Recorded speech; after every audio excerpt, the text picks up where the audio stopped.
जय हिंद दोस्त कलिंग एक्सप्रेस रे आपण मानक स्वागत। आज आम जाना देश विदेशर मुख्य और बड़ खबर। आज प्रथम न्यूज है केंद्र स्वास्थ्य और परिवार कल्याण मंत्री जगत प्रकाश नड्डा आज गुरुग्राम ठारे विश्व बंधुत्व रक्तदान शिविर शुभारंभ कर प्रति 3 मासरे थरे रक्तदान करी जीवदान दबा लगी स्वास्थ्य मंत्री आह्वान देइछंती।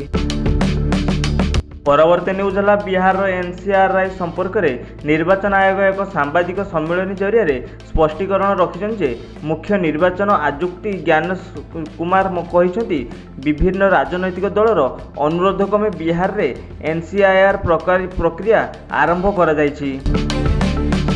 परवर्ती न्यूज है राज्यपाल डॉक्टर हरिबाबू काम्भमपट्टी आज भुवनेश्वर स्थित Sudarshan art and craft village परिदर्शन करिसेंती। राज्यर समृद्ध और सांस्कृतिक ऐतिह्य संरक्षण और प्रसार दिगरे संस्थार उद्यम को से प्रशंसा करिसेंती।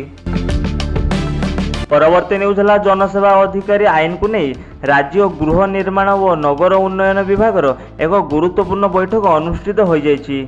विभागीय प्रमुख शासन सचिव उषा पाढ़ी अध्यक्षतार अनुष्ठित बैठकर सहरांचल प्रशासन एवं नागरिक केन्द्रित सेवा प्रदान उपर गुरुत्वारोप कर।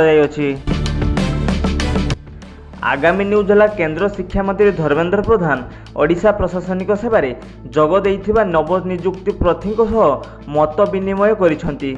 तृणमूल स्तर में परिवर्तन आनिबा लगी सेमानक मध्यरे थिबा उत्साह और आग्रह को नहीं केंद्र मंत्री खुशी व्यक्त करिसेंती।